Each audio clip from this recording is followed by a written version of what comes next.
This channel does not promote any violent, harmful, or illegal activities. All content provided by this channel is meant for an educational purpose only. শুরুতেই ঘাটালের দিকে নজর রাখবো এই জন্যই বলছি, কারণ এবার ঘাটালে তরুণের স্বপ্ন প্রকল্পের টাকা গায়েব। ঘাটাল মহকুমার খরার শ্রী অরবিন্দ বিদ্যা মন্দিরের 46 জন পড়ুয়ার ট্যাবের টাকা অন্য অ্যাকাউন্টে ঢুকেছে বলে অভিযোগ। বেশিরভাগ টাকাই উত্তর দিনাজপুর, মালদা, শিলিগুড়ির বাসিন্দাদের অ্যাকাউন্টে ঢুকেছে বলে খবর। কথা বলবো অসীম, আমাদের প্রতিনিধি আমাদের সঙ্গে রয়েছেন সরাসরি। অসীম, এবার ঘাটালেও এই তরুণের স্বপ্ন প্রকল্পের টাকা গায়েব। এই টাকাগুলো যাচ্ছে কোথায়, কিভাবে অন্য কারোর অ্যাকাউন্টে এই টাকাগুলো চলে যাচ্ছে?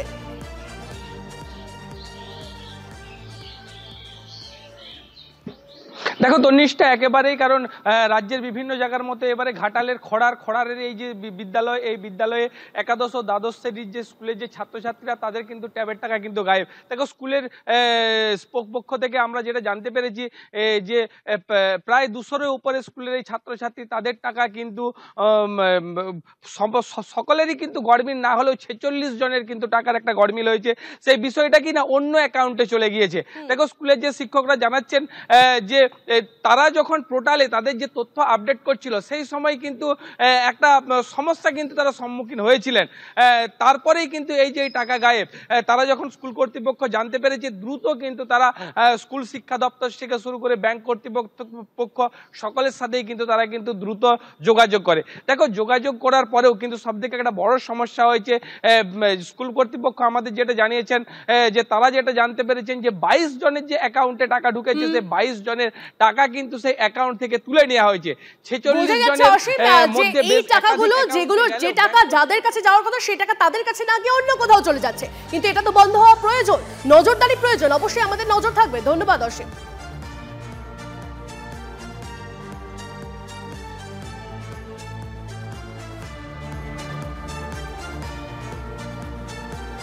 এদিকে ট্যাবের টাকা চলে গিয়েছে বিহারের পূর্ণিয়ায়।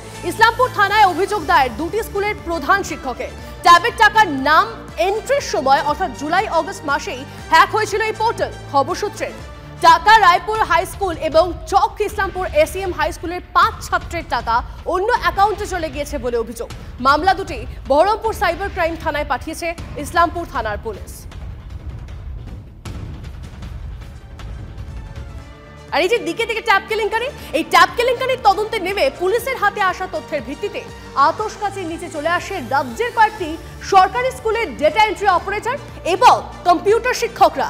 পূর্ব বর্ধমানের ট্যাব কাণ্ডের তদন্তে নেমে মালদা থেকে সোমবার হাসান আলী নামে একজনকে গ্রেপ্তার করা হয়। সূত্রের খবর, এই হাসানকে জিজ্ঞাসাবাদের পর এবার জালে কম্পিউটার শিক্ষক সহ আরো 4 জন, অর্থাৎ মালদা থেকে মোট 5 জনকে গ্রেপ্তার করেছে পুলিশ। ট্যাবের টাকার জালিয়াতির শিকড় যে বহু দূর পর্যন্ত বিস্তৃত, হাতে নাতে তার প্রমাণ মিলল। একাদশ দ্বাদশ শ্রেণীর পড়ুয়াদের ট্যাবের টাকা গড়মিলের ঘটনায় একের পর এক গ্রেফতার হচ্ছে। মালদা থেকে সোমবার হাসান আলী নামে একজনকে গ্রেফতার করে পূর্ব বর্ধমান জেলা পুলিশ। পুলিশ সূত্রে খবর, জুলাই মাসে হাসান আলী একটি মোবাইলে বাংলার শিক্ষা পোর্টাল অ্যাক্সেস করে। অ্যাকাউন্ট মডিফাই করেছিল হাসান। যে মোবাইলটি হাসান ব্যবহার করত, সেটিও বাজেয়াপ্ত করে পুলিশ। ধৃত হাসান আলীকে নিজেদের হেফাজতে নিয়ে জেরা করে পুলিশ। তাতে উঠে আসা তথ্যের ভিত্তিতে মালদার একাধিক এলাকায় অভিযান চালানো হয়। মঙ্গলবার রাতে পিন্টু শেখ ও জামাল শেখকে আটক করা হয়। রাতে বৈষ্ণবনগর থানায় 12 ঘন্টা জিজ্ঞাসাবাদের পর তাদের গ্রেফতার করা হয়। পিন্টু ও জামাল ছাড়াও গ্রেফতার করা হয় আরও 2 জনকে। বৈষ্ণবনগর থানা এলাকা থেকেই আরও 4 জন গ্রেপ্তার হলো। রকি শেখ, পিন্টু শেখ, জামাল শেখ এবং শ্রবণ সরকার। প্রত্যেকেরই একটি করে সাইবার ক্যাফে রয়েছে। এদের কাছ থেকে উদ্ধার হয়েছে 15টি পেনড্রাইভ, ল্যাপটপ, হার্ড ডিস্ক এবং ব্যাংকের নথি, ডায়েরি ছাড়াও বহু গুরুত্বপূর্ণ নথি। ট্যাব কেলেঙ্কারিতে প্রথম কোনো শিক্ষককে গ্রেফতার করল পুলিশ। বৈষ্ণবনগর থানার ভগবানটোলার কেবিএস হাই স্কুলের কম্পিউটার টিচার রকি শেখ। তাহলে কি শিক্ষকই আত্মসাৎ করেছেন ছাত্রদের ট্যাবের টাকা? এখনো পর্যন্ত মালদা জেলা থেকে মোট 5 জনকে গ্রেপ্তার করা হলো। প্রত্যেকেরই বাড়ি বৈষ্ণবনগর থানা এলাকা এবং তাদের যে ব্যবসা রয়েছে, যে সাইবার ক্যাফে রয়েছে এবং তাদের যে বাড়ি রয়েছে, সেখান থেকে ভারত বাংলাদেশ সীমান্ত খুব কাছেই। এবং সে কারণেই পুলিশ মনে করছে যে এদের সঙ্গে বাংলাদেশের যোগাযোগ থাকা খুবই স্বাভাবিক। মালদার 3টি ব্লকের 1,500 পড়ুয়ার ট্যাবের টাকা অন্য অ্যাকাউন্টে চলে গেছে বলে অভিযোগ। এ নিয়েও তদন্ত করছে মালদা জেলা পুলিশ ও প্রশাসনিক আধিকারিকরা। মালদা থেকে শুভতোষ ভট্টাচার্য, TV9 বাংলা।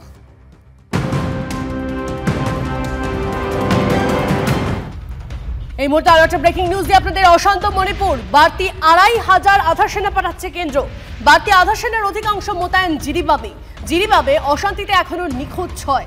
কয়েকদিন আগেই জিরিবাবে মৃত্যু 11 জঙ্গির। আর এবার ট্যাব কেলেঙ্কারিতেও চোপড়া কানেকশন, গ্রেপ্তার 2 জন। সরসনা থানায় দায়ের করা মামলার ভিত্তিতে কলকাতা পুলিশের জালে 2 অভিযুক্ত। ধৃতদের 3 দিনের ট্রানজিট রিমান্ডে পাওয়া গেছে। কমিশনের ভিত্তিতে এদের ব্যাংক অ্যাকাউন্ট ব্যবহার করা হয়েছে বলেই প্রাথমিকভাবে জানতে পেরেছেন লালবাজারের গোয়েন্দারা। চা বাগানে ঘর বানিয়ে চলছিল জালিয়াতি কারবার। আধার কার্ডের তথ্য হাতিয়ে জালিয়াতি চক্রের হদিশ পাওয়া যায় উত্তর দিনাজপুরের চোপড়ায়। ওই একই চক্র ট্যাব কেলেঙ্কারিতেও যুক্ত কিনা তারই তদন্তে নামে লালবাজার। কলকাতার কসবা, যাদবপুর এবং সরসুনার 54 স্কুল পড়ুয়া ট্যাবের টাকার গড়মিলের অভিযোগ ওঠে। 3 স্কুল কর্তৃপক্ষ থানায় অভিযোগ দায়ের করে। অভিযোগ পাওয়ার পর চোপড়ায় পৌঁছে যায় তদন্তকারী দল। চোপড়া ও ইসলামপুর থেকে মঙ্গলবার 3 এবং বুধবার 2 মোট 5 জনকে গ্রেপ্তার করে পুলিশ। আজকে চোপড়া থেকে বিভিন্ন স্টেটে চলে যাচ্ছে এবং এটা তো একটা বিরাট লিঙ্ক রয়েছে। এখানে হেডমাস্টার মশাই জড়িত। তাহলে আপনি কি করবেন? টা কি আজকে হেডমাস্টার কি আছে? আপনি যারা করছে আপনি বলুন the status of the person who have been arrested তারা কারা, কিন্তু মেইন যারা রুট তারা কি অ্যারেস্ট হয়েছে? চোপড়ায় বিস্তর অংশে কৃষিকাজ হলেও অনেকটা এলাকা কিন্তু চা বাগানে ঘেরা। প্রাকৃতিক সৌন্দর্য থাকলেও এই আলোর মধ্যেও কিন্তু অন্ধকার লুকিয়ে রয়েছে। চা বাগানে ঘেরা এই এলাকায় ভেতরে থেকে সাইবার জালিয়াতরা তাদের কারবার চালিয়ে যাচ্ছিলেন। চা বাগান হোক কি যেখানে হোক, এখন ইন্টারনেট তো সব জায়গায় ছড়িয়ে পড়েছে। আর এখন ম্যাক্সিমাম ছেলে মেয়েদের বা লোকেদের ঘরে ঘরে মোবাইল আছে, স্মার্টফোন আছে, 5G কানেকশন, 4G কানেকশন আছে। এমনও হয় যে অনেক জায়গাতে আপনার সাইবার ক্যাফেও থাকে, তাতে স্মার্টফোন সবারই হাতে। তো আপনারা একটু দেখবেন যাতে ওরা কোনো এমন কোনো ওয়েবসাইট বা এমন কোনো পোর্টালে নিজেরা ঢুকে না যায় বা সেটা অ্যাক্সেস না করে, যাতে করে এরকম কোনো সাইবার ক্রাইমের মানে কবলে ওরা যাতে না পড়ে, সেটা লক্ষ্য রাখতে হবে। শুধু চোপড়াই নয়, মালদার বৈষ্ণবনগর, আসানসোল থেকে ট্যাব কেলেঙ্কারি ধরপাকড় হচ্ছে। কিন্তু কেনই এলাকাগুলোতে এত বাড়বাড়ন্ত? একটু পরখ করে দেখলেই বোঝা যাবে। ভিন রাজ্য ও সংলগ্ন দেশের মধ্যে এই এলাকাগুলির দূরত্ব অনেকটাই কম। চোপড়া থেকে বাংলাদেশের দূরত্ব 65 কিলোমিটার, চোপড়া থেকে বিহারের দূরত্ব 26 কিলোমিটার, চোপড়া থেকে নেপালের মেচিনগরের দূরত্ব 60 কিলোমিটার, আসানসোল থেকে ঝাড়খণ্ডের জামতারা দূরত্ব মাত্র 40.6 কিলোমিটার। জামতারা হলো সেই জায়গা যেখানকার গ্যাং গোটা দেশের কাছে ত্রাস। সাইবার ক্রাইম কিন্তু মাথা ব্যথা কারণ হয়ে উঠছে জামতারা গ্যাং।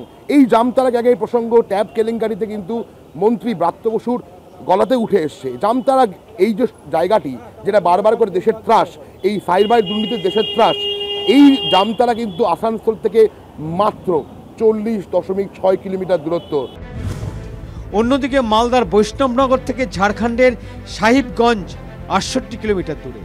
বৈষ্ণবনগর থেকে বাংলাদেশের দূরত্ব। জালিয়াতি করা হয়েছে ট্যাব কেনার সরকারি টাকায়। পূরণের আগেই ভঙ্গ হয়েছে তরুণের স্বপ্ন। গায়েব হয়েছে ট্যাব কেনার জন্য দেওয়া কোটি কোটি টাকা। এখনো পর্যন্ত রাজ্যের 7টি জেলা থেকে ট্যাবের টাকা জালিয়াতির অভিযোগ এসেছে। তদন্তকারীদের দাবি, অভিযুক্তরা প্রথমে বেআইনিভাবে সরকারি পোর্টালের ইউজার আইডি এবং পাসওয়ার্ড ব্যবহার করে লগ ইন করে। তারপর তারা উপভোক্তাদের অর্থাৎ পড়ুয়াদের ব্যাংক অ্যাকাউন্ট নম্বর বদলে দেয়, যার জেরে যে অ্যাকাউন্টে টাকা ঢোকার কথা সেই অ্যাকাউন্টে না ঢুকে টাকা চলে যায় বদল হয়ে যাওয়া অ্যাকাউন্টে। এই জালিয়াতির সঙ্গে দুষ্কৃতী গ্যাংয়ের যোগ পাচ্ছে তদন্তকারীরা। চোপড়া, আসানসোল, বৈষ্ণবনগর, এই টাকা, এইখান থেকে যে ট্যাবের টাকা গায়েব হয়ে যাচ্ছে, এই টাকাগুলো সাইফন করে এই করিডোরগুলোর মাধ্যমে এই নেপাল, বাংলাদেশ বা প্রতিবেশী রাজ্য বিহার, ঝাড়খণ্ডে পৌঁছে যাচ্ছে না। তো তদন্তকারীরা কিন্তু ইতিমধ্যে কিন্তু এই বিষয়ে তদন্ত শুরু করেছে যে ভিন রাজ্যে, ভিন দেশে এই ট্যাবের টাকা পাচার হয়ে যাচ্ছে না। তো রূপক ঘোষ এবং রক্তিম ঘোষের রিপোর্ট, টিভি9 বাংলা।